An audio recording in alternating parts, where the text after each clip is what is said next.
Okay, welcome to bANTer with DEBI Evans. Way. It's a cold week this week, Debbie. I got snowed in. Ant. I know the pictures you sent me was very snowy, isn't it? I mean, normally it's up north, but you're down south and you've got it and we haven't got it. I'm in Cornwall, and I've never seen so much snow in Cornwall in my life. And I woke up and it was proper snow, and it was properly settling. And oh dear, I had to stay in all day yesterday in the warm because I literally couldn't get out. I got out this morning, but only just. I mean, the ice was like that thick. Oh yeah. That's when it gets dangerous though, is with the ice, really. Or like I am honestly paranoid about slipping, because the last thing I want to do is end up in A&E. Oh God, So it's like no chance. On any year it would be bad, but specifically now, after all that we've gone through, to end up in a 2-day wait in A&E, which is probably what would happen, I couldn't bear it. So I've just stayed in, and I think people do need to be careful now, because we are going to have a cold winter. I'm pretty hot on the weather. Pardon the pun. I'm pretty hot on the weather, but it is going to be cold. And what happens every year is we get in hospitals lots of elderly, frail people who have slipped over, and they've either fractured their neck of femur, which means they've got to have surgery, or they've broken something else and they need to be admitted. So my message to everyone, and I'm not getting it, none of us are getting any younger. And I'm now being very, very careful, because we don't have a health system or an A&E, an accident and emergency system that we can rely on. Yeah, it is a concern, definitely. We don't bounce like we did when we were younger, do we? So we used to fall and just get back up again. Yeah, we did. But I think now I think many people that are watching today, and hopefully if you are watching today, you won't want to go to the NHS. People don't want to go.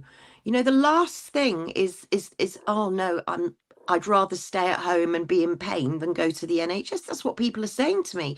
Other people are being even more extreme and saying, afternoon, Sarah. Other people are saying, there's no way I'm going to A&E. I'd rather die. I mean, literally. And I have to say, given the choice, I'd rather stay at home.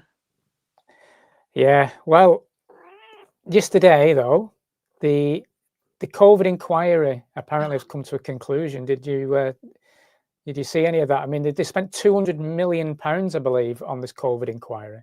£200 million. Now we're writing a book at the moment, Debbie. Lou, my missus, is rewriting it currently. She's actually downstairs still scribing away.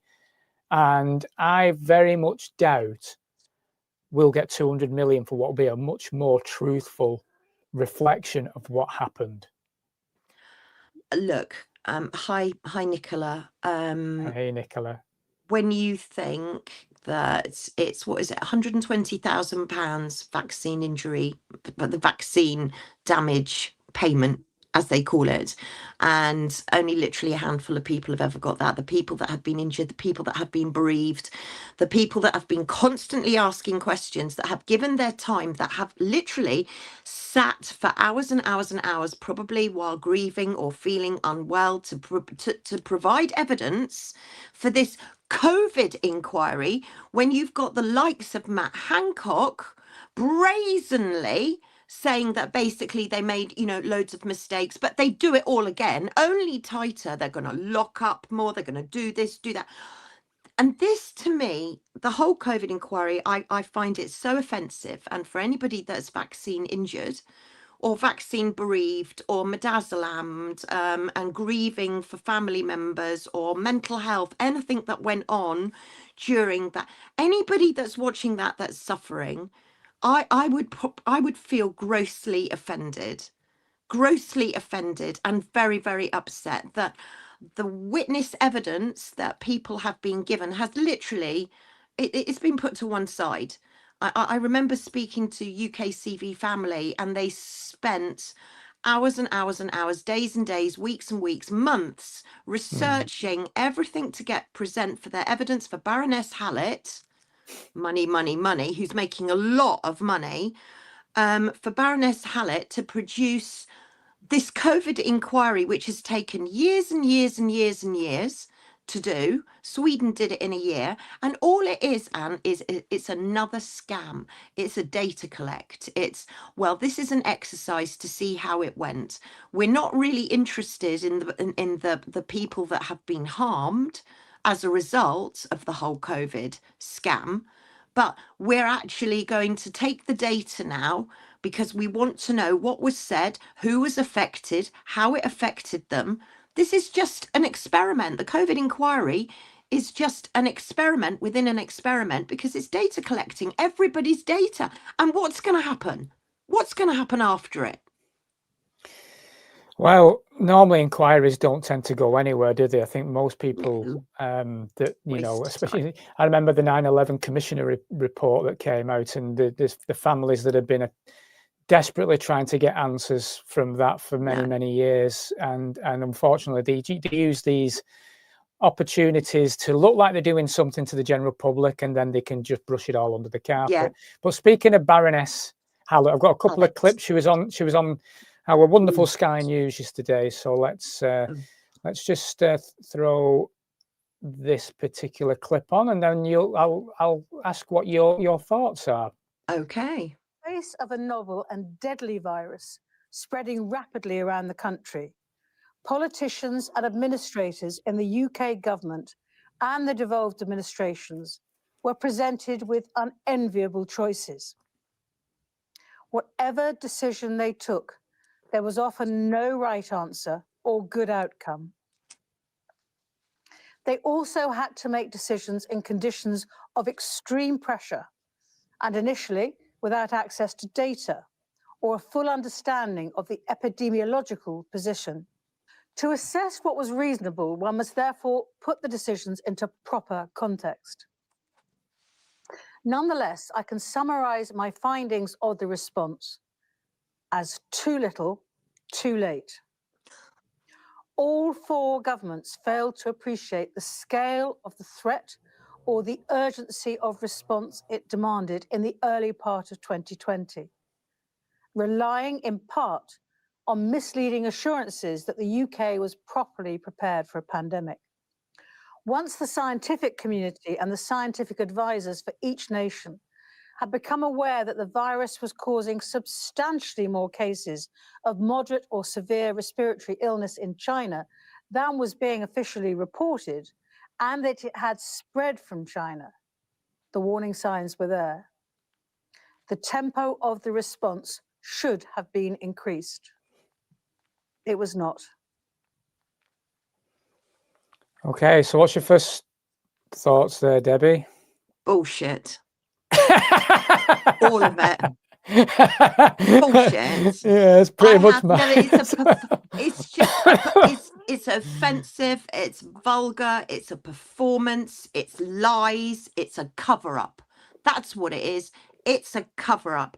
I mean, extreme pressure, fear and coercion, I would say, and science, pseudoscience, I would say, virus, I'd say bioweapon. And how did a virus escape from a US military lab in China? How does that work? I don't understand. I didn't think China and the USA were on the same side, although I'm starting to think they are, because the fact that there's some form of biolab in China that's run by the US is all a little bit bizarre for me. So I'm afraid, you know, and again, I go back to how I'm not vaccine injured, right? I'm not. But there are thousands of people, millions probably, that are, and they're watching that, and they have been dismissed. Not only have they been dismissed, nobody, oh, I'm so angry, nobody is admitting exactly what went on. There should be Nuremberg too. It's just a cover-up. It's a cover-up. What thinks you, Anne? Well, I'm going to play the second clip, and then we'll both get angry together, I think. Okay. Because there's just another Baroness moment. So I thought I'll just get this played as well, and then we can go together. The failure to lock down earlier may have cost lives. Had the lockdown been imposed 1 week earlier than the 23rd of March, the evidence suggests that the number of deaths in England alone in the first wave up until the 1st of July 2020 would have been reduced by 48%. That is approximately 23,000 fewer deaths. The decision to impose the first UK-wide lockdown was remarkable for the failure on the part of all 4 governments to anticipate or plan for the possible need for a mandatory lockdown. Plans for imposing stringent restrictions and for lifting restrictions should have been worked up from the outset. They were not. None of the governments in the UK had adequately prepared for the challenges and risks that a national lockdown presented. They did not scrutinise sufficiently seriously its wider societal, workforce and economic impacts, in particular the impact on the vulnerable and the disadvantaged, and the impact of school closures on children's education and their physical and mental health. Many of the same failings were repeated later in 2020. This was inexcusable. Well, there's a lot that's inexcusable, and She's inexcusable. she's inexcusable. Inexcusable. Yeah, I mean, to consider the way I see this now is they're basically saying, if there's another pandemic, we lock down harder and faster. Yeah, exactly. You know, that's what it is. That's just priming people. We've screwed up. The government, this Mr. Boris has screwed up, and Drinkwater, whatever his name is, over in Wales. All these people, they've all screwed up, and we're really sorry. That's cost thousands of lives. Won't happen again. Next time we're going to go harder and faster, so it doesn't happen again. That's what they're saying. Of course they are. COVID was just the warm-up act, Ant. Of course it is. It's just a but you know what? Baroness Hallett, right? This is to you, Baroness Hallett. So, and I quote, the UK Health Security Agency, the UK HSA, is refusing to release data that could link the COVID-19 mRNA shots to excess deaths, saying it may cause distress or anger, Baroness Hallett. Pressure for transparency has been mounting. And this is what the story is now, is that the UK HSA, which were enabled by the MHRA, let's not forget them, to give these COVID injections, whatever they wanted to call them, gene therapies, vaccinations, whatever, they were responsible for but no, we're going to cover it up. We don't want to upset anybody. We don't want to upset anybody. Are they mad? Are they mad? I have spoken to so many relatives who weren't able to grieve because they were fighting for justice for the person that they'd lost, because they knew that that person had died as a result of an injection or of an injection, whatever that injection may have in it. And yet the UK HSA, they hid this data. And that's exactly what Baroness Hallett has been paid to do, to interview or to bring for questioning Chris Whitty, Matt Hancock, Boris Johnson, Patrick Vallance, June Rain, Mohammed, what's his name? Professor Per Mohammed. She's had all of these people, and she's had the vaccine injured, and she's had the bereaved, and she's had all the victims from COVID as well, or Convid as I call it.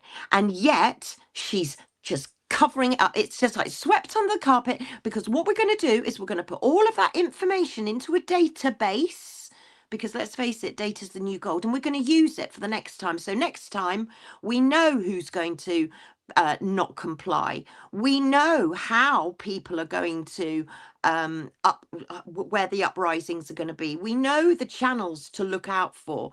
We know what's going to happen. So we're going to utilize all that data, not in your best interests, not for your safety, but to punish you and penalize you next time round. And they don't even mention the fact how many people would have sadly have took their own lives because of lockdown. Mental so health. Not even that. So let's just brush that completely under the carpet. Yeah, that the families that are suffering because lockdown actually was that painful, it's caused that much mental health issues, You know, they talk about the kids, you know, suffering and this, that, and the other, but they're not even bothered about the extent of that, because let's be honest, it was designed to do To that. harm. It was designed for that Yeah. purpose. Of course it was. Of course it was. And I mean, you know, how many people she said there as well. She said, oh, you know, the professionals were under huge pressure and how amazing they were. And all. What about the professionals that stood up and said, you know what, we're smelling a rat. We don't like the look of this. We want to ask some questions. We want to challenge the narrative. And those professionals, they got struck off. Some are still going through absolute nightmares.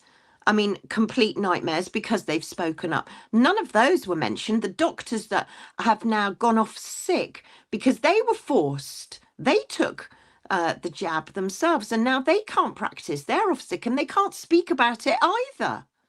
You know, and what are we getting in? We're getting in a load of foreign doctors. We'll maybe talk about migrants later, but we're getting in loads of foreign doctors that haven't needed to take the jab. Many of them are coming from Africa and they weren't forced. Many of the nurses are coming from Africa, some not even qualified, but they're coming from Africa. They haven't had to have any jabs because they refused to take them. So we've got doctors in this country and nurses in this country that have gone off sick. They've died. You know, nobody's taken any notice. And all of this is now going to just get swept under a grubby little carpet. I know, it's ridiculous. It's outrageous. No, it's wicked. It is, and it's unfortunate again that it's, you know, that only the mainstream people only go to the mainstream for you know, legitimate information, and therefore the majority of people will just see this as, oh well, they've done the job now, and yeah, they screwed up a bit here there, but you know, we'll be able to deal with it a bit better next time because lessons learned. You know, and that's where the you know, a lot of the public will sadly feel. You know, and they know that because they do it time and time and time again. It's beyond a joke, really. The public, you know, people say to me, are the public going to fall for it again? And yes, you know, in a heartbeat, there are a lot more people that are seeing things they're not feeling comfortable with. But when you look at the timing of this COVID inquiry, you know, we're at the end of November. We're coming up for Christmas. And every time I've put an X post out that I've thought's been really super important, like really, really good information, it goes past so many like tumbleweed. And yet I go into Asda and I'll take a video of a checkout and it'll get over 1 million views. So, you know, and I worry that Baroness Hallett and her little video vlogs about her what can I say, the cover-up, talking about the cover-up, that's just before Christmas. People are out and about, it's been cold, people are preparing for Christmas. Are they thinking about watching the COVID inquiry? Are they really? Because we've got so much else in the headlines at the moment. We've got Trump, we've got the BBC, we've got the budget coming up, we've got war. Is anybody, unless you are directly affected by it, how many people will take any notice of what Baroness Hallett said there? And it, you know, many people, you probably speak to them next year in June and they'll say, oh, has it finished? They won't even know that there's been a result. So they won't even know it's happened.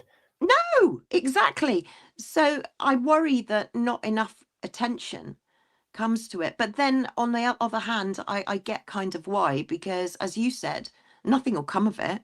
They're only collecting the data for themselves. It's not going to benefit anyone, any you or me or anybody else in public. It's just for them. It's data. Yeah, and it's just literally, like you say, a cover up, because all it does is if in the future, you know, an historical event, they'll, you know, people looking back on well, we did an inquiry, we looked into it in great detail, spent £200 million on this. And you know, we screwed up a little bit. I'm really sorry, but next time it won't happen. You know, interesting. Oh, you've just lit a light bulb for me, Anne. Because do you remember?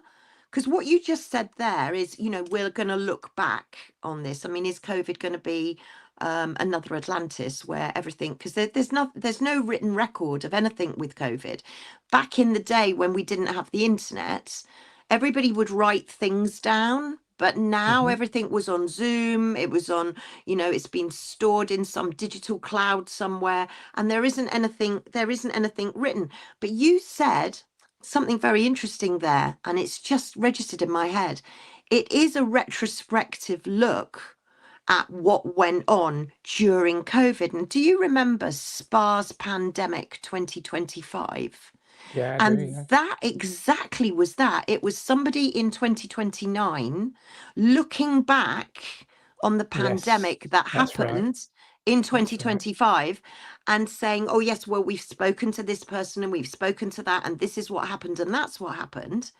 And the COVID inquiry is the real life SPA's pandemic 2025, which was, of course, the John Hopkins University. So that's exactly what it is. They're following the playbook. Well done. And it's what's hilarious, like, they talk about modeling. So they're saying that by locking down quicker and harder would have saved 23,000 lives. That's their modeling. Is there modeling that actually put us into lockdown in the first place, which was a pile of shit? Was that Professor Pantsdown, Neil Ferguson? Ferguson's calculator. He never gets his calculator right. He doesn't know how to press the buttons properly. No, and we laugh about it, and we go, because he did all the modelling for bird flu, I think, didn't he? Foot and mouth or something. Foot and mouth, yeah, it was, and he did, and he got it all wrong. But because he got it all wrong, we decided to go with him again for COVID, knowing that he was modelling it completely incorrectly. I mean, you could listen to Professor Norman Fenton, and he was on it like a car bonnet right from the get-go. But honestly, Neil Ferguson, what can I say about him? Imperial College, he hasn't got anything right. And we can laugh about it, and he can have got caught literally with his pants down. But at the end of the day, he produced a very, very dangerous model, a model that was followed, and a model that has resulted in how many lives being lost? Wow. How many people? They say, oh, we'll do this because it would have saved lives. Prove it. Prove it. How are you going to save this? You can't prove anything. What we can do, though, is prove that people died. People died as a result of his modelling. So would we use him again? Yeah, of course the government will use him again. Of course they will. Of course they will. I mean, they're only going to use people who are inept that they can throw under the bus most of the time anyway. They're not. If you and I had that position, we're doing a job correctly, we'd be out of a job, wouldn't we? But they keep pulling these people out, don't they? Well, they're rewarding them. Well, yeah, you get a knighthood now if but that's what they want. How did Patrick Vallance, by the way, he's not terribly intelligent. I know a doctor who trained with him, and he went to school down in Cornwall, actually, here in Truro, but he's not terribly clever. And how did he get to chief scientific officer? And now he's a minister in the government. He's Lord Vallance. All of these terrible things that these people do. The only way to, I think, to spot them is if they've been given an honour. The minute somebody's been given an honour, whether it's a baron or a lady or a sir or whatever, I immediately think, oh, that's a dishonour. So, Patrick Vallance, he's got a lot of fingers in a lot of pies, and he is determined to make the UK the global leader for life sciences. That's your life and his science, which is all pseudoscience, all of it.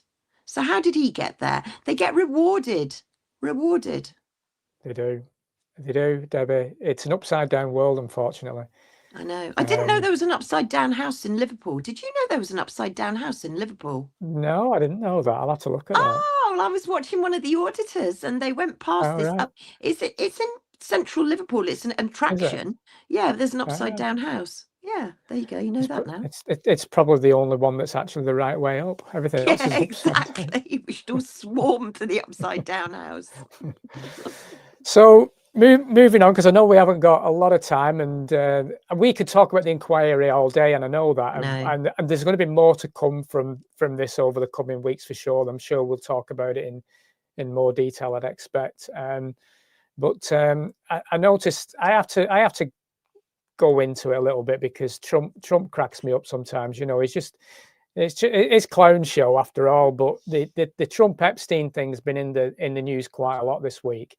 Yes. And so we'll start. I've got a couple of videos, so let's play the first one. I won't play it all the way through. We'll start with this one, and it's Trump basically letting us know who really is involved with the Epstein thing.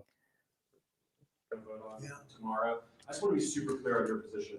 Do you want to see that pass the Senate? Would you sign that bill if it gets to your desk? I do want to.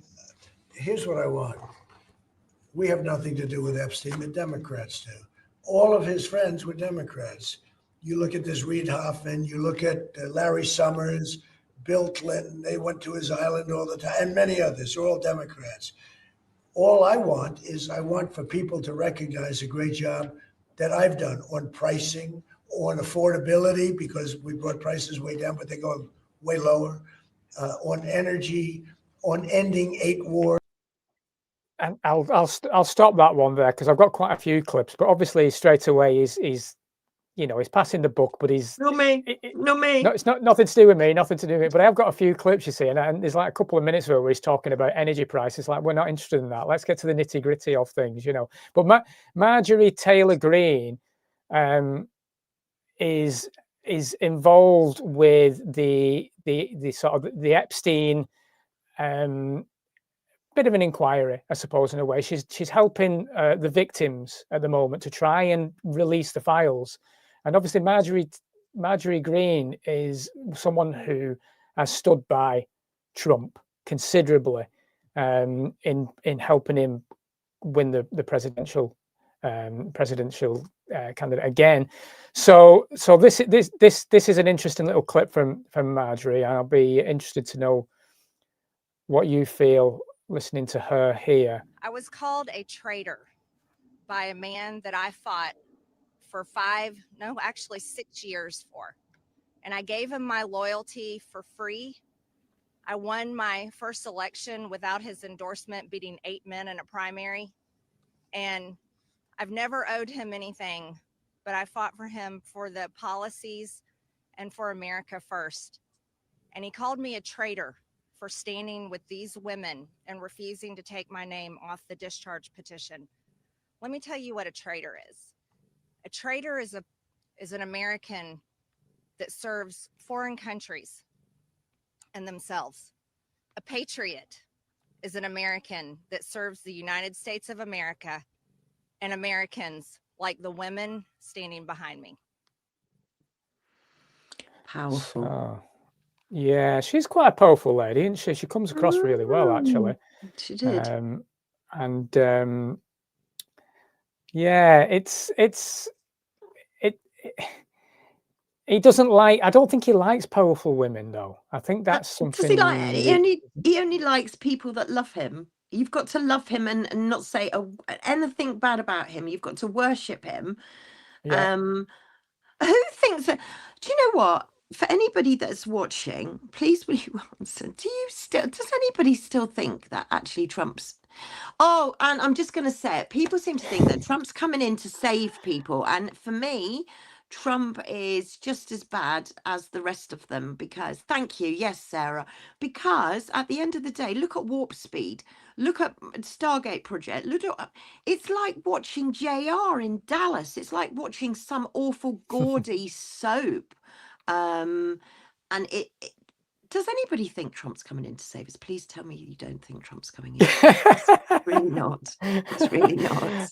Yesterday, funnily enough, I was, as you know, I was in the hospital waiting room, and because my missus was having a CT scan and she was having an MRI, so I was waiting in the waiting room, and the BBC was on. I don't watch TV, but it was on in the waiting room, so I'm watching this thing, and the ticker tape, you know, as the news, the ticker tape's going on, and at the bottom it said Trump has put a bill out to release the Epstein file, and that come through, and I thought, well, that's interesting then. So where is this leading, really, you know? So I thought, right, I need to look into this a bit of detail, because because they don't normally release anything that's going to cause them any kind of potential problem, do they? You know, No. why would they do that? So I found this clip, and let me know what your feelings are on this one. All right. Number 5, national security concerns. Okay. The discharge requires the Attorney General to release within 30 days, quote, classified information to the maximum extent possible. This ignores the principle that declassification should always rest, and always has rested, with the agency that originated the intelligence. Why? So that they can protect their critical sources and methods. It is incredibly dangerous to demand that officials or employees of the DOJ declassify materials that originated in other agencies, in intelligence agencies. All right?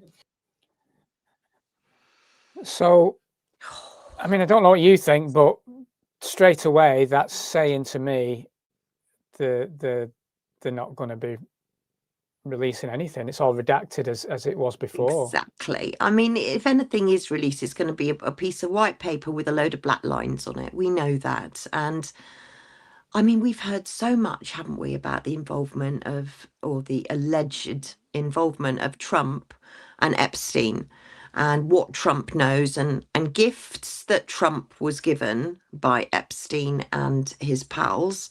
So it kind of, you think, well, he's just being tokenistic on saying, yeah, you know, we're going to release them. Yeah, I've written the order. Yeah.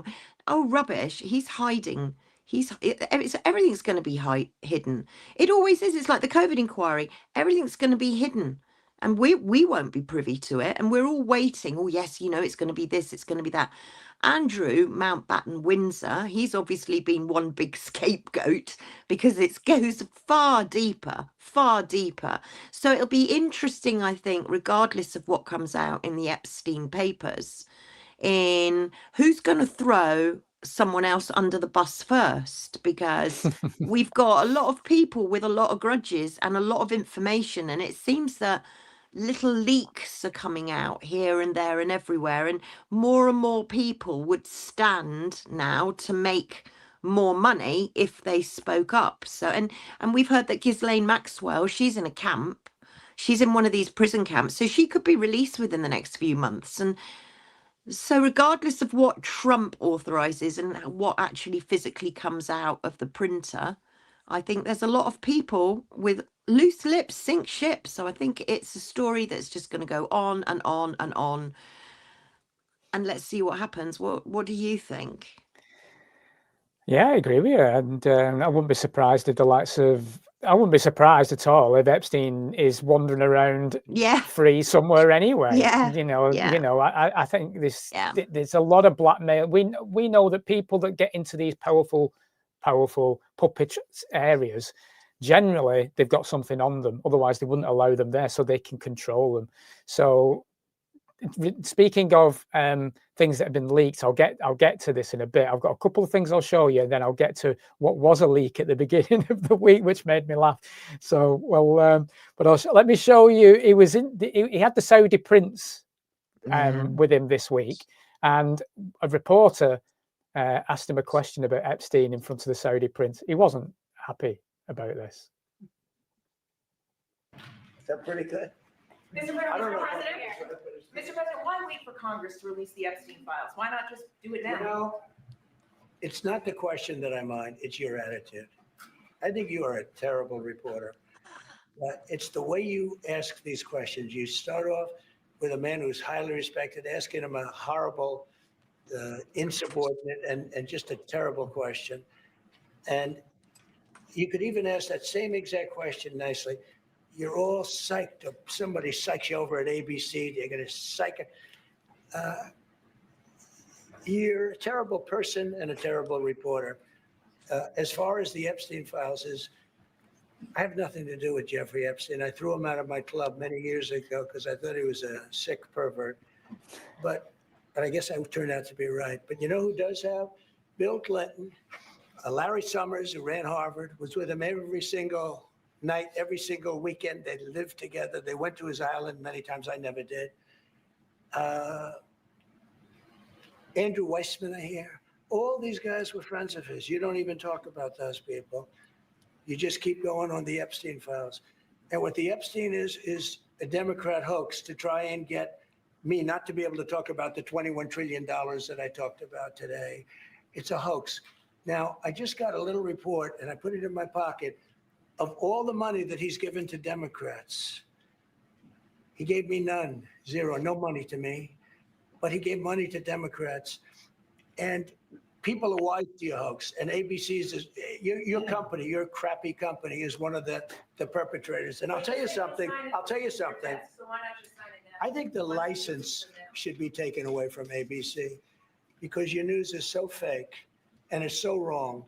And we have a great commissioner, the chairman, who should look at that, because I think when you come in and when you're 97% negative to Trump and then Trump wins the election in a landslide, that means obviously your news is not credible and you're not credible as a reporter. So I've answered your question. You should go and look at the Democrats who received money from Epstein, who spent their time. Larry Summers was with him all the time. That creep of the fund guy was with him all. What can you say? It's all about, actually, I'm going to turn everything around to you. I'm going to make it all about you. And I'm going to not take accountability. I'm not really going to answer the question because I'm going to blame. I'm going to throw people under the bus because that's what I do best. But it's not about anything that you've asked about. I'm just going to throw it away. It was playground games. It's playground. And if it wasn't so serious, so grave and so wicked, it would be funny. But it isn't funny because we know exactly, Master Deflector. It really is a huge distraction. Oh, nothing to see here. It's all about the Democrats. Yeah, right. You know, the what's he called? Kash Patel under oath. FBI. Yeah, FBI guy. He actually said there's no credible information that Jeffrey Epstein trafficked minors, but yet 40 minors have given sworn testimonies that they can't believe the children. No, don't believe. We've got to protect the children, but don't believe them. You know, don't believe what they say, because children lie all the time, don't they? No. I mean, you said clown world and upside down. You know, this is a sick, wicked world, and it makes no sense to me. None. But speaking of leaks, and speaking of, you know, let's throw Clinton and the Democrats under here. Now, I don't know how true this is, but I think we need to have a look at it. So there was an email leak. And some people watching this may have already seen this, but let's just put it out there. So I don't know if you can see this, but basically it's in the leaked email, Jeffrey Epstein's brother asks in the email if Vladimir Putin, so I don't know if you can see it, but it's here, back in 2018, ask him if Putin has the photos of Trump blowing Bubba. Now, they call Bubba Bill Clinton. Yeah. I mean, loose lips, sink ships. It's all coming out. It'll come out in different ways. I'm not saying, you know, I'm not saying these people get up to any kind of debauchery, you know, like, you know, Mountbatten and, you know, not that anyone Lawrence in these Van der Post, Jimmy Savile. Yeah, none of these guys who are up there get into anything, you know, dodgy. Yeah, but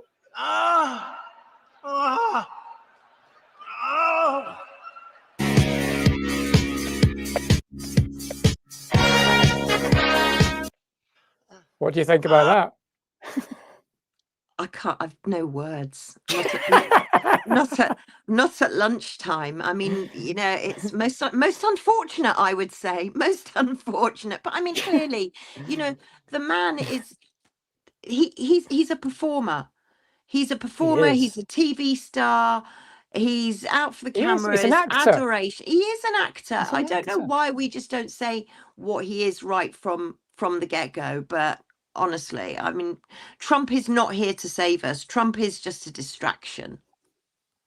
Oh, without a doubt, in my opinion, I agree with you completely. You know, I've never gone down that path, but he is a distraction, as Biden is a distraction, as Keir Starmer is a distraction. Yeah. You know, they're all, and Boris Johnson. You know, it's a clown show for purpose, for that reason, that we are deflected from the true things to look at, the real, you know, digging deep. And I know we're having a laugh about these things, but if we don't laugh about it, then we're gonna go insane. How are people taking this kind of thing seriously? So this has gone from the Epstein thing to what's called Piggygate lately as well. So have you seen that, where he's had a go at a... So anyway, let's see what you think. I'm trying to figure out what he actually says here. You're going to find out what did he know with respect to Bill Clinton, with respect to the head of Harvard, with respect to all of those people that he knew, including J.P. Morgan chicks. Sir, Yeah, if Jennifer, there's go ahead. nothing Go ahead. incriminating in the file, sir, why not acting as a... Quiet, begin. How rude. Yeah. Now there's people saying that he's saying Peggy. There are people saying, because there is a journalist called Peggy. Margaret Collins, and she's known as Peggy Collins. But there are a lot of people saying that she actually wasn't on the flight as well. So even though he could be between Peggy and Piggy, and we've got to, but it certainly sounds like Piggy to me. It sounded like Piggy. It sounded like Piggy to me, and it's perhaps Trump is throwing a comment at somebody that's perhaps a little bit overweight. Maybe it looked like it wasn't said in endearment. He was kind of throwing it out there. I don't know, but it's, oh no, Kermie, love of my life. Take that. I took you off by accident then. I know. I would actually love to be there with a microphone going, Kermie, love of my life. It's Miss Piggy used to just, but I mean, it is what it is. It's like you've said, it's a clown show. It's a pantomime. All the world's a it's stage. bonkers. The curtains are going up, and all of a sudden you've got new players coming on and a new scene. And yeah, it's a soap opera, Bradley. Absolutely right. Trump is an actor. I do think, I don't know what happened to Epstein. But yeah, it's a soap opera. And now I realise why EastEnders and Coronation Street and Emmerdale and all that. I now know why they were called soaps, because it literally is brainwashing you, isn't it? It's the soap brainwashing you programming. Absolutely. I mean, let's just quickly on Epstein. I mean, the cameras weren't working, weren't they, at that very moment of time? No. Well, that's a little bit convenient anyway, you know. It's weird how cameras go out just when you need them to be on. And cameras have gone out. I remember, who was it that was assassinated outside the Kremlin? One of the opposition, I can't remember his name. He was assassinated outside the Kremlin, but all the CCTV cameras were being maintained or they were down. And then 3i Atlas produced there was some really weird goings on. All of a sudden, NASA cut the live stream. So it's very convenient, isn't it, where all these cameras suddenly get cut? Yeah, I can tell you what, though, the face recognition cameras won't get cut, though, while we're walking and jaywalking in a couple of years' time when they want us for our social crediting, will they? Those cameras will work fine, I'm pretty sure. I'm going to get a pair of those glasses. I'm getting a pair of those glasses that screws up the facial recognition. Absolutely. There's three sorts of, maybe we'll talk about facial recognition next week, because there's three types of facial recognition, including retrospective, where they've taken it and then they can look back as well. So yeah, it's a big subject. Well, we'll definitely have to get into that, because that's so important moving forward. We must touch on all of that. I'll not show the videos because I know we're running out of time, and I don't want to take too much of this up. But obviously, they had this dinner with the Saudi prince, and the likes of Bola from Pfizer was there, Elon Musk was there, Cristiano Ronaldo was there, and I think it was discussed that Saudi Arabia are now a major NATO ally of the United States. So obviously it's all money, isn't it? You know, and trusted messengers. This is what they are. Ronaldo, Elon Musk. Who else did you mention there? These are all the so-called and Pfizer. trusted. Oh, Albert Bourla. Well, did you see him? It was a couple of weeks ago. He was in the White House with Albert Bourla. And he was saying, oh, you know, Albert, we're so grateful to you because you're going to bring your prices down of your drugs. And we're going to do this for America. Yeah, Albert Bourla is now, because he's on the obesity and the cancer thing now, the COVID thing's finished.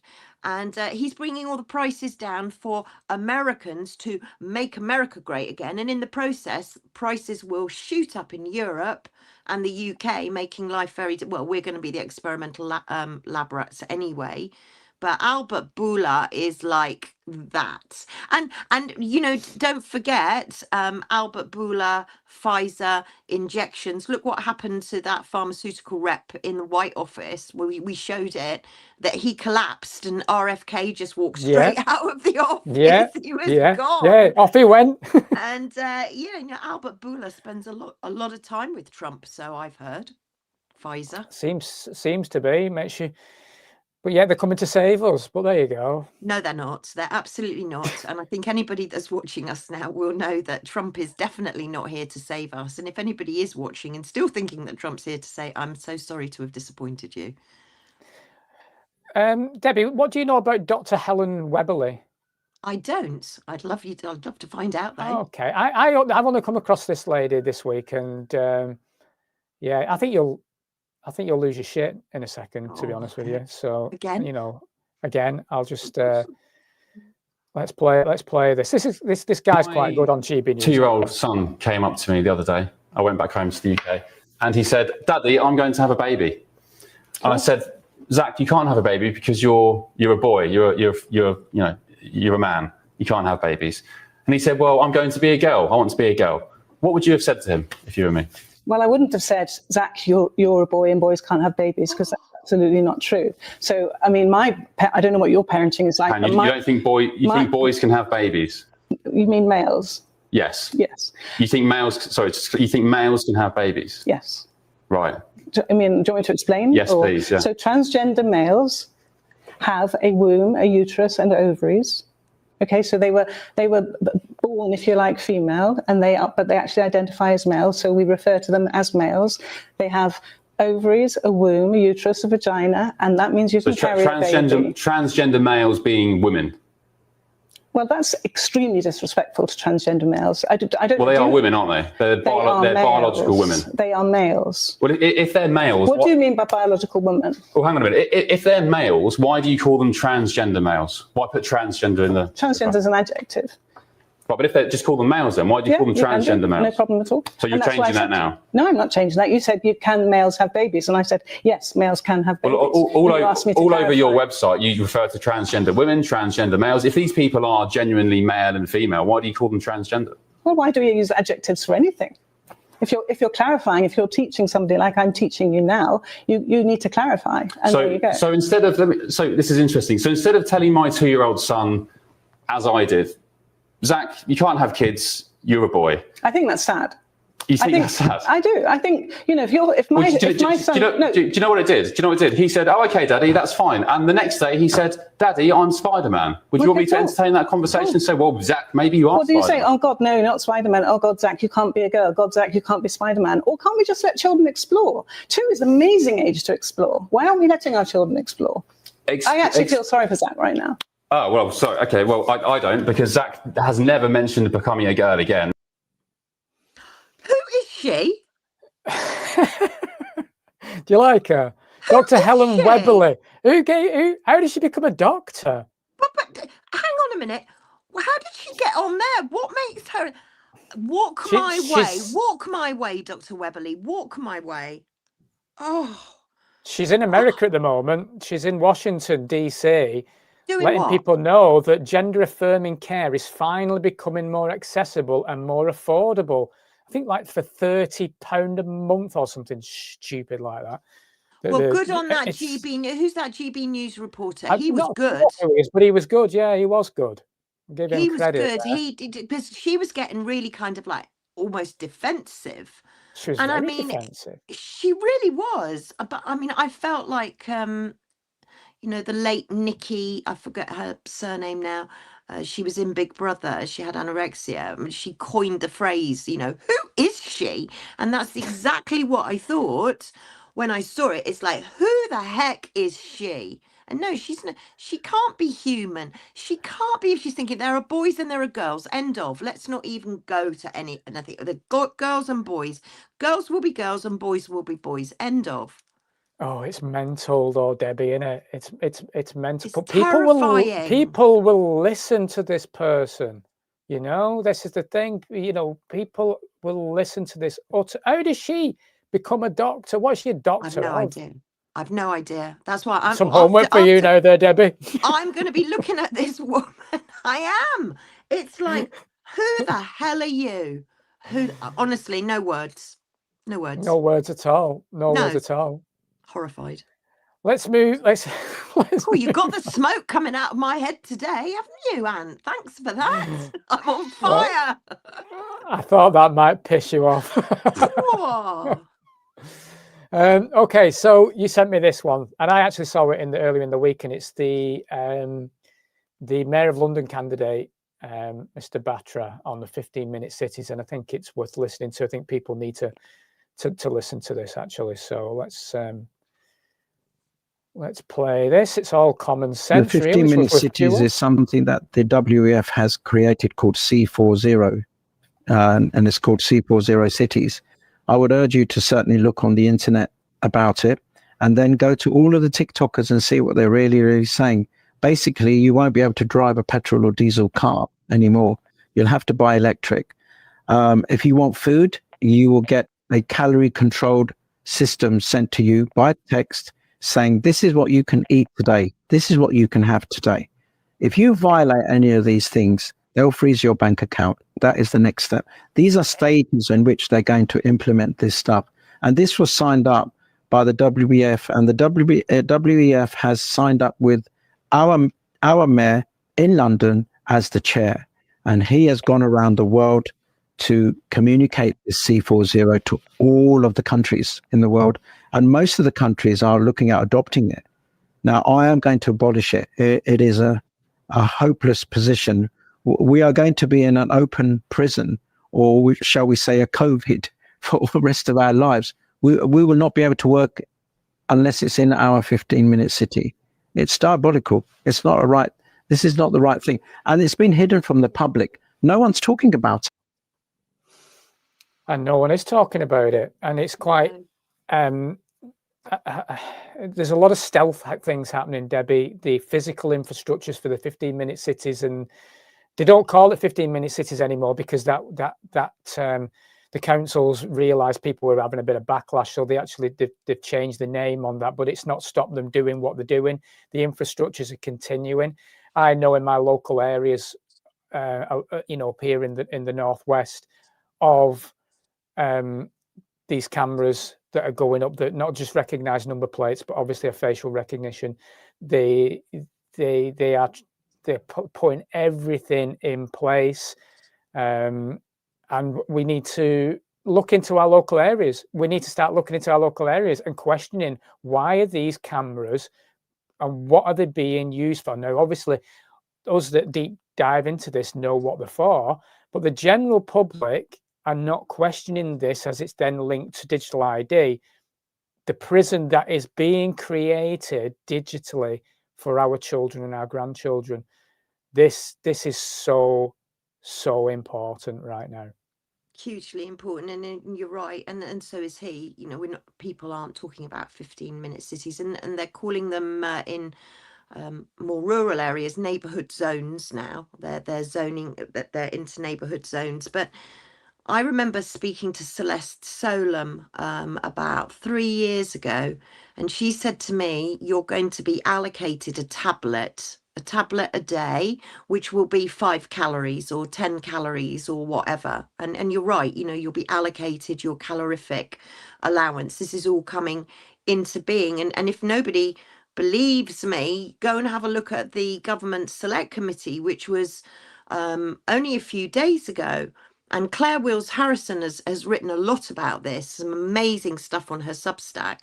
But now they're looking at for people who are digitally challenged, digital ID challenged, or those of us that don't want to buy into the system, apparently we can be digitally vouched now.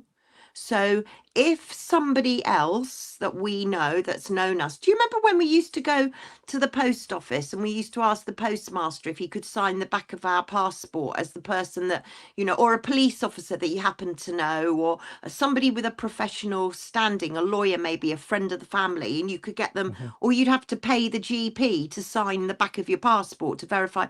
Well, apparently now we're going to have that in digital form. So say you've opted in and you're doing the whole digital thing, you've handed in your biometric data and I've refused, so now I can ask you as a trusted person to vouch for me. So that's how they're going to get around it. But of course, you know, at the end of the day, we're looking at migrants. They're going to be one of the reasons that digital ID is thrown out, and it's going to be chips now, because we're letting people out of prison, and digital and immigrants are being distributed into the bigger, wider country now. So we need people to be chipped. Otherwise, we're not safe, are we? So I can see that digital ID is going to head from our phones integrated into our bodies, and we're going to end up with microchips, and they're going to blame the whole thing on, oh, it's all to do with illegal migration and immigration, which of course they've engineered. They've been flying them in, as well as allowing them in on the boats, but they've been flying them in their bucket loads. And that's going to be, oh, we've got to keep the British people safe now, so we've all got to have digital ID. And I'll say it again, hashtag bullshit. No. Yeah, and it's not just illegal migration, it's legal migration as well. Oh, well, no, now, if you're if you are a legal migrant and you've maybe come to this country on a work visa, unless you're earning £41,700 a year, you're going to be deported.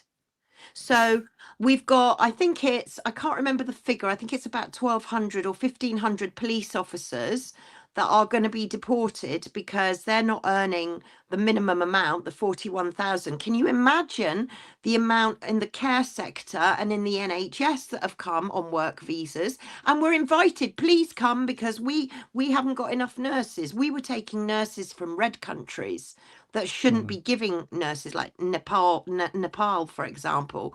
So we were poaching nurses. Now what we're going to say is, oh, well, we don't want these foreign nurses here. We don't want the foreign doctors here. So we're going to send them home because they don't earn enough. And that's going to leave us where? With a digital ID and robots. That's what's happening. Yeah, it's down to us, Debbie, and it is. It's only the people that are going to stop this madness, because if we don't have the awareness and help others have the awareness as well, this is our responsibility now, to stop this madness before it's too late. Because once your digital twin is in place, it's already there. It is, but when it's centralized, the problem being is once it's all centralized in a system, but it's not so much, we know they've got the infrastructures, everything's ready to go. It's about our consent right now. We need to say no, and we need to make it pretty bloody clear that this is unacceptable, and we do not want to live. How can we possibly trust any of these people with our complete identity? Scrap the app. That's the first thing that people need to do, is scrap the NHS app. Digital health led to digital ID. The one goes into the other. And I've been saying it for ages. You know, the NHS app, all of these banking apps, every app that you get, in the end, you're going to end up in a Chinese system where you've got one app, one government login, so that you go through one app. You need to start scrapping them. You know, we've talked about it before. Leave your mobile phone at home, make it immobile, take the mobile out of it. We need to stop using the phones. We need to make sure we offload all of these apps. Otherwise, we're just walking straight into a digital prison. We're out of time, unfortunately, because we could go on and on, but let's end it with the clip that you sent me, which ties in perfectly with this. So let me explain, because I'm a big fan of the auditors, and so there's three of them, right, who kind of work together. There's Sploosh, who's actually he's probably, out of the three of them, probably the more sensible one out of all the three of them. Then we've got Laney, who's absolutely he's hilarious. He should be on a comedy program, and he's got an amazing voice too. But he's absolutely hilarious, and he holds the hotels to account.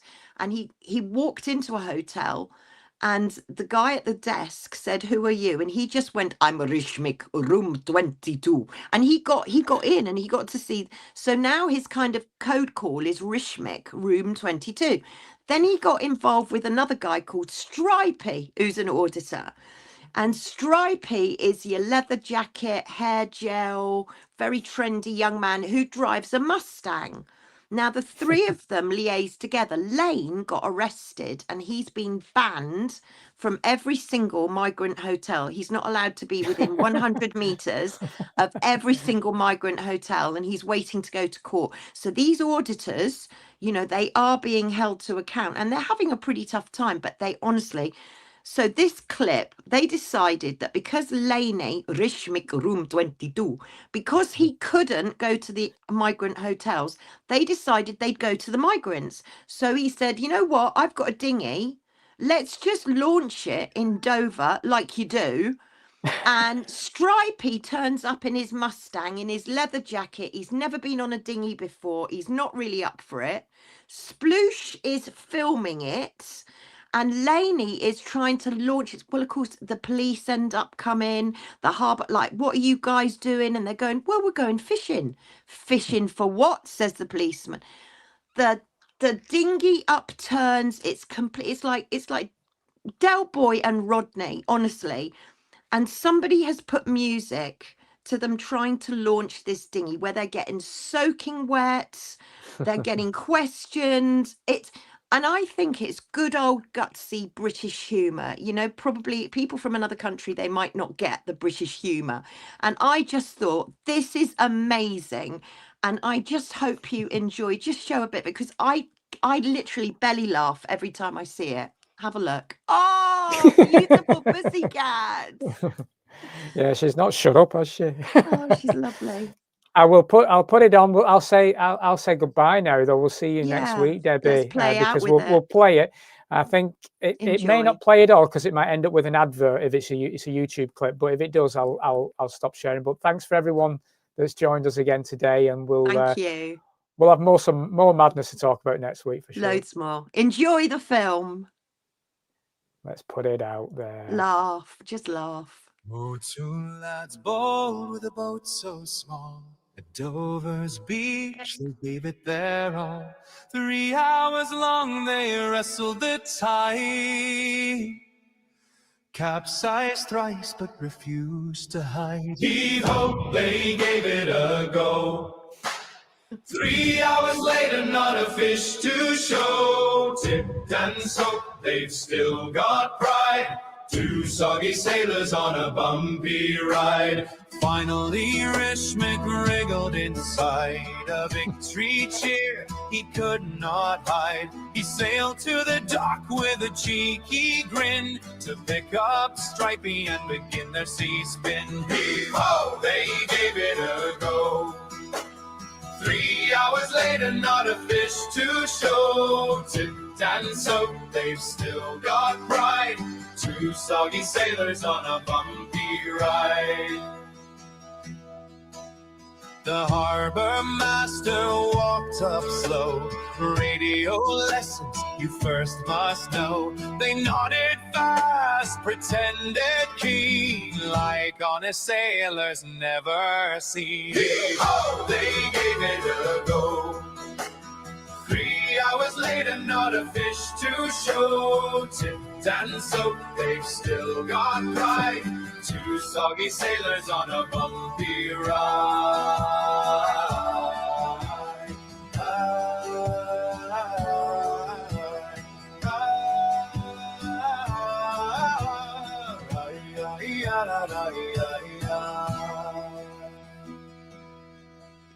The police turned up in the usual van, asked for their names and their plan. We're here to fish, but we're losing light.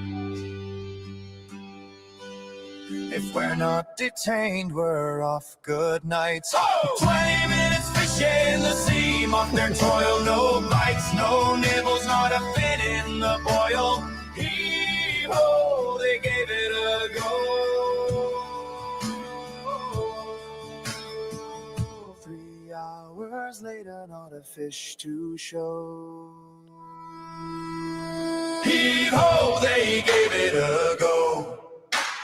3 hours later, not a fish to show. Tipped and soaked, they've still got pride. 2 soggy sailors on a bumpy ride. Oh! Both got in, but not by skill. The audience laughed. Their legend still. Heave-ho!